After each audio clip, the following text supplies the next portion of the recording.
Oh, hi folks. So I'm here for another episode on the Archetype Awakenings podcast. And I'm really feeling like juiced up and just super excited and curious because I have a beautiful friend and fellow creative joining me to have a really just vulnerable and honest conversation about creativity. And we really intend that this is going to help you in your creative process and give you those breakthroughs and really, see yourself in this process too, because it is not one that is easy, and it comes with its ebbs and flows. So, yeah, welcome, Elora. It's so good to have you. I'm so grateful for your presence today. Thank you for having me, Hannah. It's a joy. It's a pleasure to be here and be in this space with you. Mm. Oh, so yummy. So we connected in a container we're both in, Feminine Mystery School. I'll share it because it's incredible. And I guess we've both been in this process of like, at least I will share from my experience and then you can share of like that really just unhooking from like the ego of how to create, that ego that wants to control the creation. Like for me, it's been, as a somebody that paints and writes, it's really like unhooking from what I think I should share and say, and really getting to the heart of, okay, what is the truth? What is, if I didn't have to hide anything about myself, what would I really share? And it's been such a edgy process to really share the truth online. Um, Without filtering because I could see my old self was very filtered in that. So yeah, I'm just like really pondering this idea of like it really takes courage to just fully be seen in your creativity, right? And to meet those edges.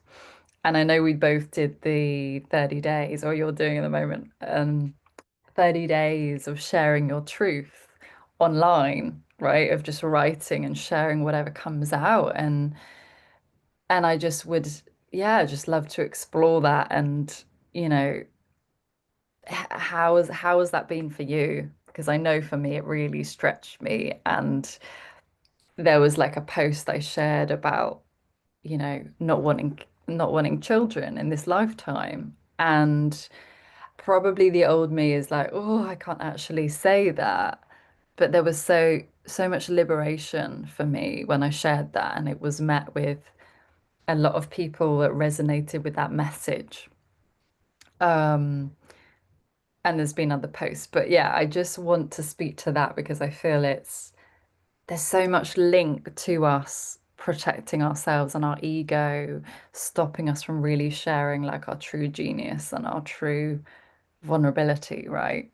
So curious to know your experience of that, of this process as well. Yeah. Yeah, thank you so much for sharing that and for asking for my reflection too. So I thought I would just introduce myself a little bit so people just have an idea of where I'm speaking from. So I'm a writer, I'm an author, I'm a book doula and a writing coach, and I help feminine leaders and visionaries and change makers distill their heart and soul wisdom into books that uplift humanity, like books from their souls, not just, just a best-selling book, but books that actually draw the best, the essence of their heart and soul. So I've been writing my whole life. And lately, I started this podcast called The Romance of Writing, where I just saw, wow, there are so many similarities between dating and romance and writing. And what you were just talking about, the vulnerability of sharing our heart through writing is actually so similar to the vulnerability of having to share ourselves authentically when we are in, the early phase of dating in a romantic relationship.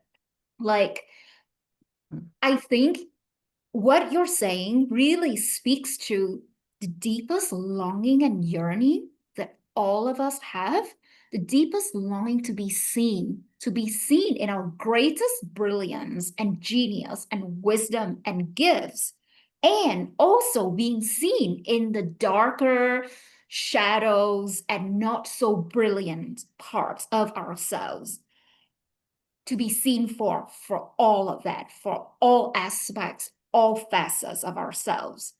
And we want that both in terms of writing, in terms of expressing ourselves creatively, whatever the medium or the modality is. And we also want that in a relationship, in romance, right? And like what you're saying, like the post that you wrote about not wanting children, right? I resonate so much with that because I'm the same, right? And and it's funny because when I read that post of yours, I was like, whoa, I love that you share this, because it's like a permission slip for me to feel like, it's okay for me to want that. It's okay for me to actually not want children and not feel like, oh, there's something wrong with me. And it's funny because that really helps me see so clearly the one thing that I always say with, my clients and even in my content, like not everyone is meant to be your soulmate, right? Like just in terms of dating, not everyone will get you, not everyone is meant to be your soulmate. So in the same way, not everyone is meant to be your soulmate in terms of receiving your art, in terms of receiving your expression, in terms of receiving your writing, in terms of receiving whatever you are putting out. So I had this experience where, I was dating this guy who was just like after the second date, and I sent him this voice message, expressing something that I was really struggling with, but I wasn't blaming. I wasn't, yeah, it was very like me taking responsibility for how I was feeling, but it was a challenging experience that I was having, and I was sharing that with him. And it took him more than 1 week to respond to me. And in Mm, his response, he said that, I can't meet you where you are. Like you're going way too deep. Like this is beyond my capacity. I don't have the willingness. I don't have the interest. Like I can't go into this emotional depth that you are in right now. Like I see you, I see where you're at, I see like where you want to go, but I can't meet you there. And I thank mm, you. This is amazing. But thank you for letting me know that like so early like this, mm, because like it saves me so much time and energy and potential anguish and agony. mm, And it took me being willing to stay in that vulnerability of expressing my heart in that voice message, and also stay in the vulnerability of not hearing any communication from him for over a week, not knowing what the heck is going on. Like, is he going to get back to me? What is he going to say? How is he going to respond? And just holding myself in the vulnerability of it and just feeling like, okay, I've got me no matter what. I'm just staying, hanging with the tension right now, and choosing to not make myself wrong for it, not blaming myself, which I used to do a lot in the old days, like starting to go back and thinking in my head, what have I done wrong? What have I said wrong? Oh, I've made a mistake. I'm so stupid. I'm so silly. Oh, I fucked it up again. All of that stuff, right? But I was like, no, I'm just gonna hold myself in the vulnerability of not knowing how this person is going to receive me, and mm, then allowing the feedback to show me who is meant to be in my world, who is meant to be the soulmate recipient of my expressions, of my art, of my love, of my gifts, of my offerings to the world and to them. So I mm, feel like this is the same way across the board, whether it's a relationship, whether you're writing, whether you're creating art, whether you're creating a project or anything. The people who are meant for you, who love your expressions and when we don't allow ourselves to stay in that vulnerability, we rob both ourselves and that person or those people the opportunity to be in this deep soulmate connection that can only happen when two souls are resonating in the same frequency and same resonance and feeling so deeply met and so deeply seen. So I think that that vulnerability is a gift that we can give to ourselves and to others. Wow. Thank you for sharing that so openly. And I just love so many things I want to go into there because I feel like I love the connection that you've made. Like it is similar to dating. And I definitely see that because like with that experience, you were just vulnerable and you were just truthful. And from that, what a beautiful response because you actually it's like you sharing your truth gave him permission to go, well, this is where I'm at and I'm not in the right space, right? Which is just this is how we should be living. But of course, we've got all these conditionings, tied to that. And I just love that. And it's just such a beautiful example of you being okay with it not, with not controlling the outcome, that you just allowed to be in that sort of void. Like I see it as a void space where you didn't know what was happening.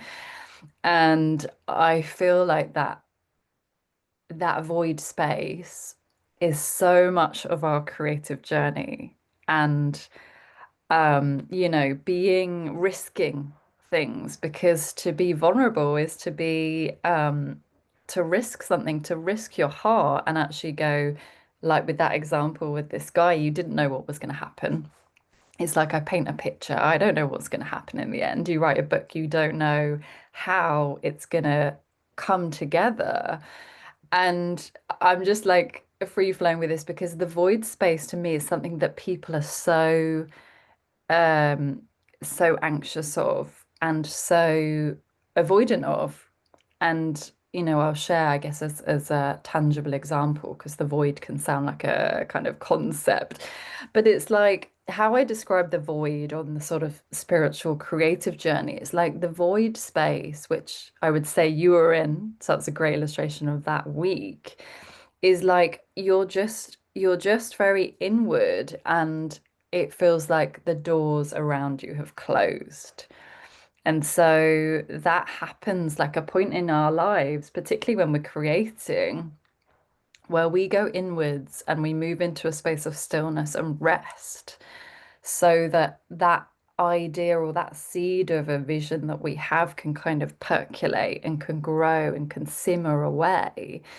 And actually, people often, or I've at least given up in a void and kind of gone into my victim mode of like nothing's working, what's the point, as particularly with like a creation.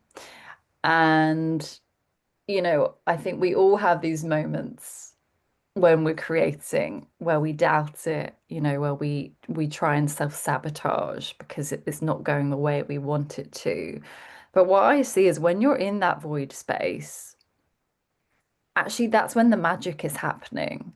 But we have to be okay in that tension, like you mentioned, of it's okay if it doesn't, if that guy's not for me. And I had this like moment, I think it was about a year ago. I was literally like, I don't know if I can do this business anymore. I mean, I've had those moments before, but it was just like, do I even want to practice astrology, which has been was such a big part of my identity for, the last 5 years. Does that feel aligned? Is that something I need to let go of? And I was really in this kind of weird space of feeling really disconnected from it, but just giving it space to see, not to force myself, but to see if the inspiration was going to percolate again. And I feel like you were saying earlier as well, it's like in that void space or in that tension point of anything we're creating, you have to look at your shadows. And in creating for me, painting. I can see in the last week I've avoided my painting, and it's like, okay, well, but what is it? What part of me am I avoiding that I don't want to see? That doing that painting is going to reflect back to me. It's gonna is an invitation to look at this shadowy part of me that I'm trying to avoid. So I think so much with this vulnerability we're talking about is like also the courage to go into those depths and to see it all, which really makes me think of like Brené Brown's work of like you can't have vulnerability without courage. You know, they coexist. Um, and so I'm curious from like just what's coming to me now is like can you, I mean, I'm sure there's many leaps that you've taken, right, Elora, in your creative journey. Um, can you like speak to this idea of like leaping into that unknown, that void space before with like a book or something you were working on where you kind of lost all hope and you surrendered to something else? Yeah, definitely.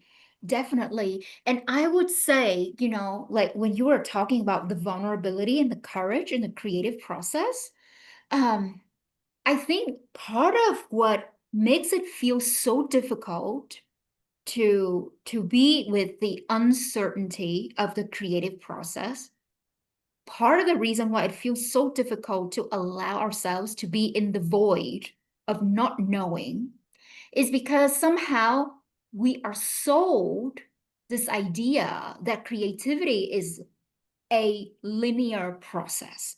That suddenly we have an idea, we wake up one day, we're given this idea, and then it's just like clockwork every day. I'm just talking about writing, for example, because like that's my field, right? Okay, you're gonna receive this idea about a book, and then you wake up, and then the next day you're gonna write 2,000 words for the whole month. Every day you're gonna write 2,000 words, and you finish your manuscript, and then you publish it, and then it becomes a New York Times bestseller, and now you're famous, and you have people lined up at your door. Like somehow we believe like that's how it's supposed to be.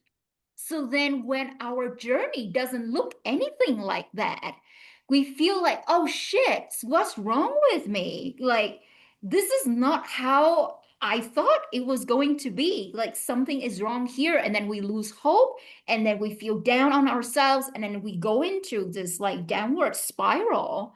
And there is nothing wrong with us. It is just that we are being sold or conditioned by this idea that it's a linear process. And what I have found, realize again and again and again, is creativity is a non-linear process. Maybe you take 3 steps forward in this direction, and then maybe you get distracted or detour, you get like 1 or 2 steps back, or then maybe you just stand still and like you have to stand and listen and be so attuned to the whispers of life around you to feel into where is the next step for me to take. It's not like, okay, every day I'm going to take 1 step forward in a rigid and repetitive and expected way to reach my end goal. So I feel like that's definitely the most helpful thing, like to completely get rid of this false idea that it's a linear process. So for me, for example, with my book, like I know that I wanted to write this book. I first had the idea of the book that I wanted to write like 9 years before I actually published it. And then every year I was like, okay, I'm going to do it.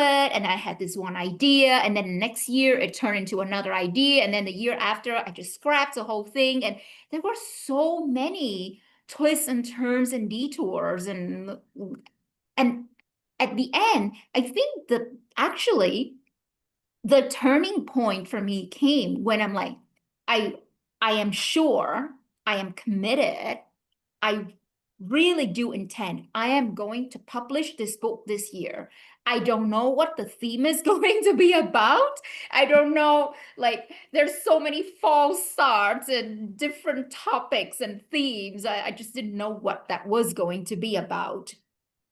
And that's okay. I'm not trying to resolve it. I'm not trying to figure it out. I'm not trying to know anymore. I'm just saying, wait, I intend to have the next 6 months. I create the space, I carve out the space to bring this book into life. And I surrender myself to spirit to inform me and to let me know and to guide me what the theme, the topic of the book is going to be about. And then I just let go. And that's when it dropped in for me what the book is going to be about. It's my book is called Songs of the Rose, Mystical Medicinal Poetry of the Feminine Heart. I Yeah. did not come up with that. So that wasn't something that I figure out with my mind. It dropped in because I created the space and I allow myself to be in the space of not knowing.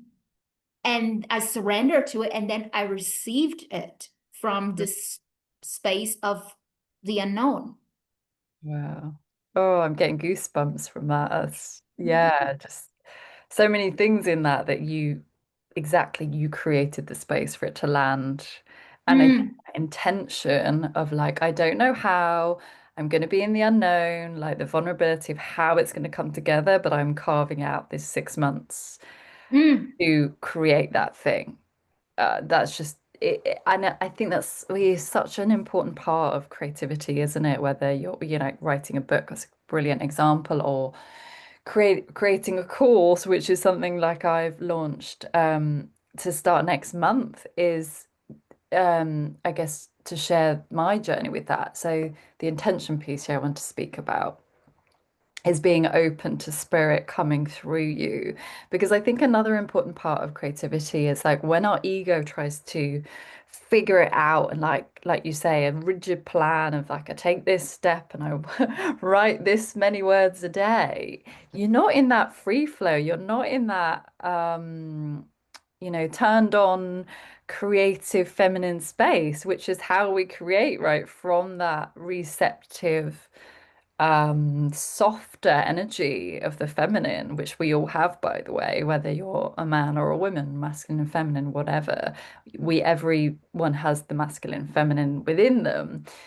And I think that as well, that linear process you've spoken to is so key to unhook from. Because again, that goes back to like this patriarchal world of like, okay, so, even when I was talking about not having kids, of like, okay, well, so this is the way you do things, right? You go to uni, you study, you get a grad job, you have the white picket fence with the 3.5 kids, 3 kids, three and a and half kids. 3.5.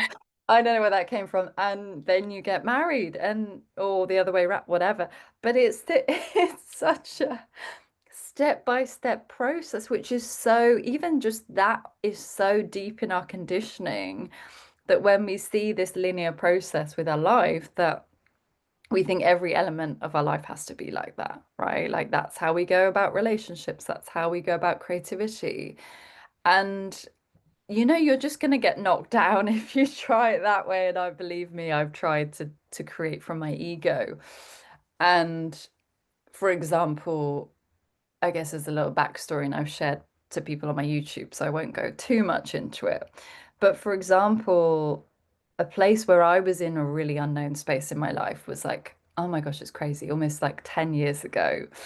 I went out to move to Australia and I was just working on a working visa. I was doing all these odd agency jobs like in hospitality. And I was really in this deep phase of like, I was really depressed. And I've always been a person that's like really go lucky and just figures things out. And I was just in this dark, what I call dark night of the soul. I didn't have any friends there. I had one friend, but she was quite busy. And I just wasn't making friends with people. These jobs, I'd work with different people every time. And then long story short, I kept losing these jobs. I lost like 7 jobs within a year, which was crazy. And it really plunged me into this void space, and I'm linking this back to creativity. But I I then ended up doing this door knocking job because I was like, I can't do these jobs anymore, which was horrendous. And so I then ended up on the couch with shin splints, which was really painful. But it was so funny because although I was in this like real isolation phase at the time, I was so creative. Like I was cooking all the time and drawing like constantly. And it was almost like my fuel to help me process that those deep, heavy emotions I was going through. It was literally fuel. And I've never actually, interestingly, never had a period of time in my life where I've been so creative. Like that was just all I wanted to do was like draw and cook, basically. And I also think from that experience I had, it's like pain is also a catalyst into creativity. You Mm. know, that suffering we experience as humans is also can initiate us into creativity, you know, Yes, yes, like definitely. therapy. Like it's so important to allow that, to come through you. Yeah. So, Yeah, definitely. Because, like in alchemy, we need lead as the material to turn it into gold. Without the lead, we won't have anything to turn into gold. So I believe that the pain, we have to have the pain as the material to alchemize, to transmute, so that we can turn into bliss, into creative expressions. And like there's so much magic that's being locked up within the pain, and we have to like go through it so that we can transform it into our creative expressions. So I love the story that you share. mhm. Yeah, thank you. And it was, and just to kind of wrap that up because I was going somewhere else with that. Mm. I think that creative inspiration comes from that space because I was in a dark place and I moved there with this kind of naivety of like the grass is greener over there. And I thought it would solve all my problems. Of course, it didn't. And I really had to face myself. I had to face these shadowy parts of myself. And that's where I started questioning, like, okay, what am I doing? Like, this is not what I want to be doing. Like, I'd graduated from fashion design, which I knew wasn't my path, but I knew I was creative. And from being up on the sofa with these shin splints, I then started to I went to the library and I found these like, self-help books. And I was really questioning, okay, well, what is my purpose? Because I always felt there was something deeper I wanted to do. And I always say that like that, that real dark night of the soul period for me was the catalyst of the work I'm doing now creatively. Like that I've just launched this 6-week process called Persephone, which is very much guide was my experience of really kind of seeing beyond my naivety and going, okay, what is the truth here? It's painful, but I have to look at myself. And it was like really stripping myself of those facades. And I know that I often think on our creative path, there's those catalyst moments where they then lead years later to the creative work that we're birthing. And it turns into a creation, and you go, oh, that's why I had to go through that period of like darkness in my life to be able to create and birth something, which then I've created this 6-week program called Persephone, which was very inspired by this Dark Night Soul, which is really about helping people really meet their shadows and have radical acceptance for all parts of us, which I feel like our creative projects invites us into. What are your thoughts on that? Yeah, I mean, that's completely where I was going, what I was mentioning before. It's about needing to have the lead as the material for us to transmute and turn to gold. So without you going through that dark night of the soul, without you going through this pain and suffering and depression, there would be no material for you to turn into this beautiful offering right now, Persephone, to share with others. And I feel like so oftentimes also we can get hooked into this idea that we need to find out what the lesson is, what the fruit is right away. And if we don't know what it is, then it's like the experience is wasted. And we may get really down on ourselves. But sometimes, it's almost like life is a treasure hunt. And you may receive a lot of clues along the way, and some clues you may not use them right away. Sometimes you receive things along the way that you look at, it's like, what the heck is this? Like, why am I being given this? Like, why do I have to carry it? Like, can I just like throw it away? Can I just like, why did I encounter this monster, along my path through the forest? But things may not make sense until much later on, when we have an experience later on, and then we were like, oh my God, like whatever that I had experienced years ago had totally set me up for this, like had given me the gifts and the wherewithal and the wisdom and the insights to be able to deal with this right now. And I have this experience all the time, especially with traveling. When I travel on my own, it's so funny because there, when you're traveling alone, there's a lot of like planning, a lot of preparation needing. And I always try to do my best to plan, the smooth trip. But sometimes there will be hiccups along the way. And then I was like, why did I do this? Why did I book into this hotel in this town? Like, there's nothing to do here. Or like, why did I catch this bus that just like take me to this location? Like, I took the bus in the wrong direction. Now I waste 1 hour going in this direction, and all of that. Like, oh, I should have stayed much longer in that town. Like, why am I here now? So there, in my old version of myself, there will be like a lot of, oh, I waste so much time and energy. Like, I could have done better. I could have planned better. I could have, just been better with this. But the more I travel and the more experience that I have with my traveling, the more I realize, like, wow, every single step along the way, even if, I was like, even when, I went to like the wrong exit and I was like getting lost. I was like, where am I now? Like, where am I here?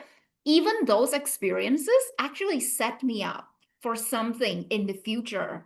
So, like, in the future, like when I was like really in a hurry to catch the train, I could immediately like dash to the right entrance, the right stairs to go to the train, because I had gotten lost last week. So I knew that area so well because I had gotten lost the week before. So that's why, like, the week after, when I really needed to make a run for it, I could like immediately run. And I didn't know when the first time it happened, I was like, why did this happen?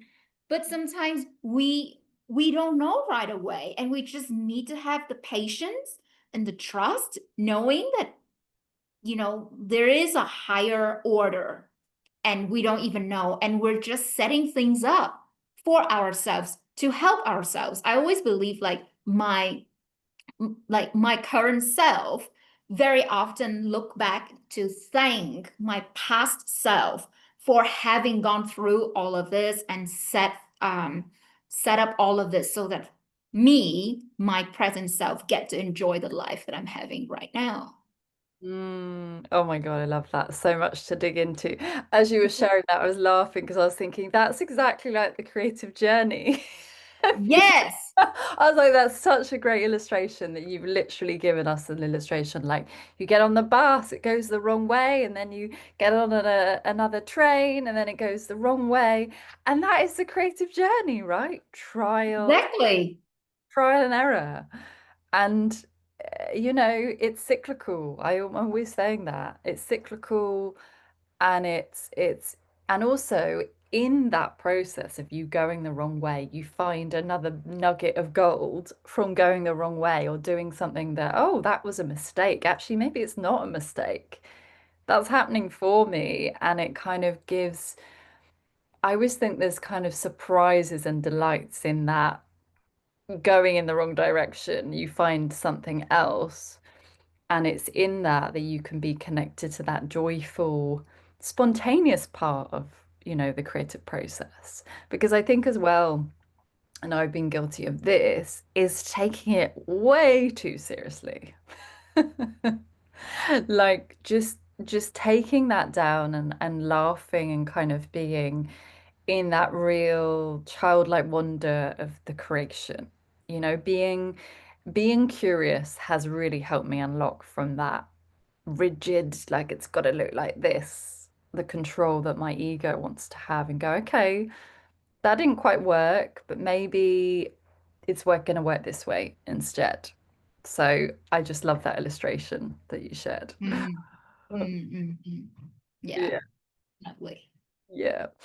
And so I'm really curious to know, like, because I often think, on this path, I always think people get in their head about like, oh, I have to create in this way, or it has to come through me in paintings, or a specific, I'm going to be a dancer or something. But I always think that obviously creative energy comes through us in so many forms that we don't have to get rigid about it, because I never called myself a writer, but I've always enjoyed writing. And you say there's always clues, and I love that because literally as a kid, I always wrote journals. I can trace that love back of writing to like 12, 13. And it's brilliant because I always used to write to my nan. And she's got like a drawer full of all my like letters and postcards that I've sent her. And it's literally like a memoir of my life that I didn't plan for. And it's just interesting because I think actually those were the seeds being planted of then one day, writing a book. There's stuff to look back on. So it doesn't always go in the way that your mind wants it to. And we just have to be open to that, you know. I love what you're sharing about these letters that you wrote to your nan, and then she had a drawers full of them. Like what came to mind is like that's how you plant a garden. You don't need to plan. You don't need to plan and design the whole garden in your head. You just plant one seed at a time, one flower at a time, and then you have a garden. Like, as time goes by, you may have like this bush over here and this shrub over there and this flower over here and that flower over there. It will not be like a very neatly and tidy and well organized garden, which is, doesn't fit into our preconceived idea of the linearity of creativity. But it will be spontaneous. It will be beautiful. And then you can organize it. Maybe you can move this plant from this corner to that corner if you need it to. But I think if we set out thinking, okay, I need to like create this huge garden and like these are all the steps, we can overwhelm ourselves. I'm not saying don't do that. I am sure some people work better. Like there is no one way to plant a garden or write a book or go through a creative process. But if you are a person that feels overwhelmed by the idea that, oh my God, I need to plant a garden, I have to design everything and I have to plan this thing first, following by that and by that. If that idea overwhelms you, then maybe just have fun. Like what you're saying, just write one letter at a time. Just paint one picture at a time. Just create one drawing at a time. Just cook one meal at a time. Just write one poem at a time. And then over time, you will have a collection of your creative expressions. And then you can look at them and say, great, do I want to do something with this? Do I want to put these together into something, into a book, into a collection of paintings, of drawings? Do I want to make this into a garden? But Yeah, we don't have to overwhelm ourselves with the idea that, oh, it has to be like this huge, big thing right from the get-go. Yeah, it's true. I love that. And I'm curious to know because, you've written books and it's an incredible, accomplishment. Like what if you look back on your life, were there seeds kind of or moments in your life leading you up, like clues if you look back now to kind of that were guiding you towards that sort of writing path in your life? Oh, it was so obvious. I have always been writing my whole life. Yeah, I started writing poetry since I was 6 or 7. I have always been writing. I always love reading. I always have my nose in a book. And I enjoyed writing short stories. When I was a kid, I would be like creating makeshift magazines. And there were all of these different writers for different columns, but they were all me. I just picked different nicknames for myself as the columnist for each column. So I've always loved that. And I feel that's the thing, like what comes easy and spontaneous and joyful and natural for us as kids, the thing that we just do when no one is around, the thing that we just do even when there's no reward for it, like, oh, like no one is going to compliment us for that. We're not going to get a candy or a reward for that. We're not going to get clapped or praise for that. Like it didn't matter. We just do it because we love doing it. And I feel like as adults, we kind of lose that spirit, when we're looking for validation and approval in terms of, okay, how much money can I make from this? How much likes and engagement and comments I can get from this? Like, where can this get me? Where can it take me? What can I get from it? But there is such a purity to creativity when we are kids, when we just do something for the pure joy and love of it. We don't care about the rewards or the validation or what we can get from it.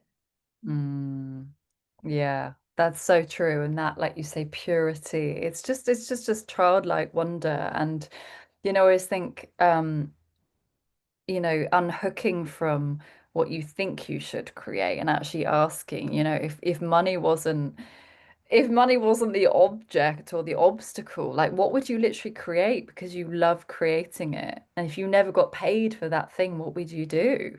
Exactly how that kid is just doing that spontaneously. Yeah, and I look back in my own life, like I say, I was writing these letters, so that was something I always loved. And I was always like drawing and I absolutely loved art class. And my mum was always looking and she was like, oh my God, like these drawings are so like detailed. I drew like this.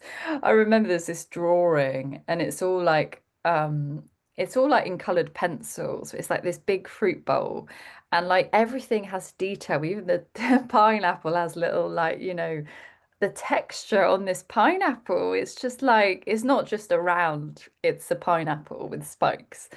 Wow. And yeah, and it was right there. She never kind of projected things onto me, but could see like, oh wow, she's really into attention to detail. And that was Mm. literally when I was like 5 or 6. So it just came naturally to me. I don't know, I didn't learn it particularly at that age. I was just playing around, and that's where, the thing kind of develops. And I do think though, like we're all born with creative talents, oh, gifts. And this is what I hear so much. The amount of times people have said, oh, I'm not creative.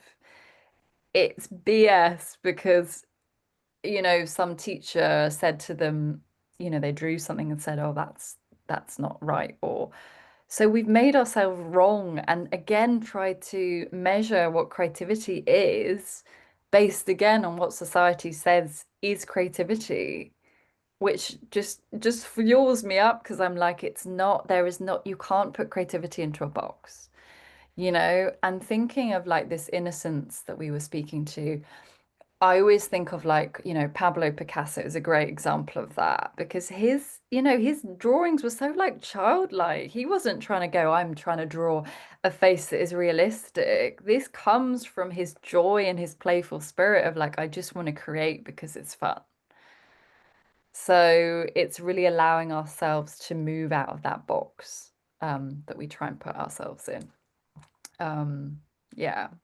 So I'd love to, we could like talk for hours, but I'd love to hear if there's any, because obviously you work with people to help get their books out. Um, are there any, if somebody's listening to this and like, oh my God, like I've got a book in me, I think everyone has, by the way, but I've got a book that's kind of stirring on, there's an idea for a book that I want to write. Like what are some practical things they can do? I know you spoke to that a little bit about before about creating space for the creativity, but where does somebody start in that world, in that kind of writing realm?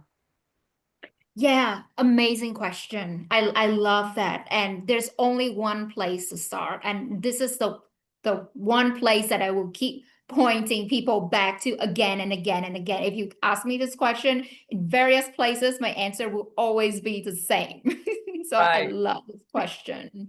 So the place to start is to be in touch and connected with the spirit and the soul of your book.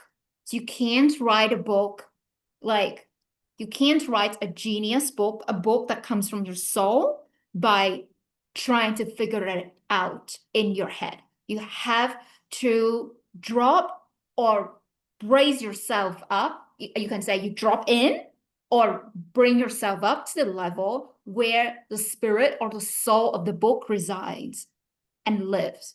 So connect with the spirit of the book, connect with the energy and the soul of the book, because your book has a soul. It is a consciousness in and of itself. It's an intelligent being with its own will, with its own intelligence, with its own intention. There, it has its own mission and purpose in the world, and it wants to use you as a vessel, as a channel to share its messages with the world. It's not your book, you're the vessel, you're the channel, and your job is here to help bring through this consciousness into form. Like we talk about not wanting to have children in this life, but children is just one form of, like, bringing just one form of giving birth to a being. But you can give birth to books, you can give birth to projects. So when you give birth to something, basically you are the channel, you are the vessel, you are the instrument for that consciousness and that intelligence to come through in the physical form. So you want to be in touch with the spirit of that. And I have a process that I take people through to help them connect with the spirit and the soul of their book. And it's free. I can share the link with you so people can go and download and listen to it, so that everything that you write and you create will come from that deep place of connection. You're not writing from your head, but you are channeling from the soul and the spirit of your book. That's definitely the place to start. Mm, that feels so juicy. I love that. And it's great. That is great wisdom. And definitely, yeah, send me that link and I can put it below in the Yeah. description because, yeah, because I think even just thinking like with any creation, like, for me, it's like I want to make a whole load of series of paintings. But you just have to start, like you say, you just have to, I love that creating space for the soul and consciousness of the book to come through. I like anything, the painting has a consciousness.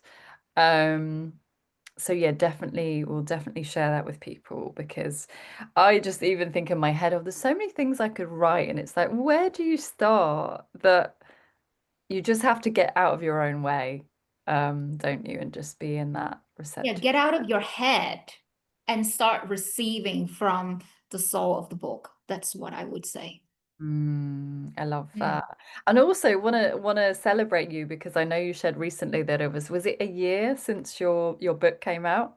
The No, 5. five, sorry, that's me getting mixed up with numbers. No, it's all Five right. years, wow. Like honestly, celebrating your business Thank you. book birthday. It Because that's a big deal. Um, is. Yes, thank you. yeah. And just the courage and the vulnerability to birth something like you say, it doesn't have to be a baby, it can be a book or a painting, whatever it is. So, yeah, I feel like we've tapped into so many juicy things today. Is there any kind of like anything else, like words of wisdom that you could offer somebody that's like, uh, anything else to sort of simmer away for them in their consciousness around that process of book writing? Yeah, is the one thing that just came to me is what we talked about, like creativity is a non-linear process. So writing a book is a non-linear process. Like allow yourself to be in the non-linearity of it. Allow yourself to receive its intelligence instead of trying to direct it and control it with your own mind.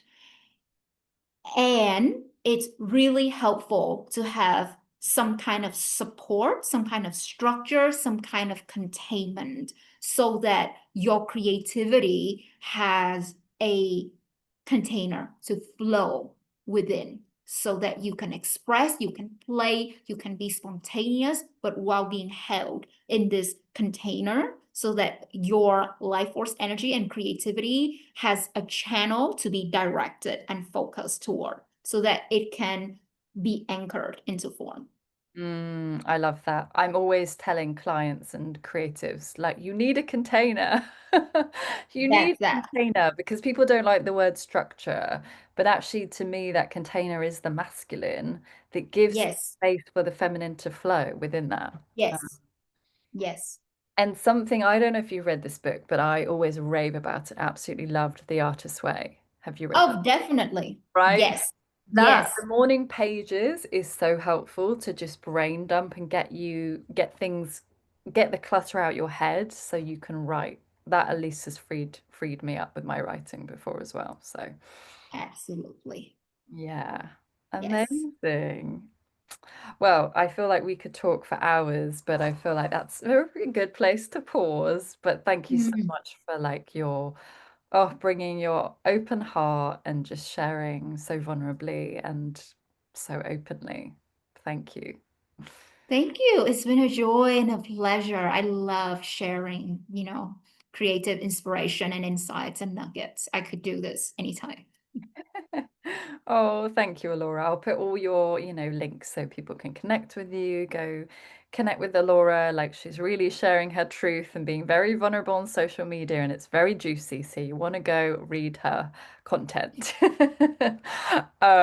So yeah, thank you, beautiful one. And yeah, I hope you've enjoyed this podcast episode. And please do share like what is resonating with you from this conversation. Like, please share, engage in the comments with us because we love to hear your thoughts and reflections too. So, goodbye for now.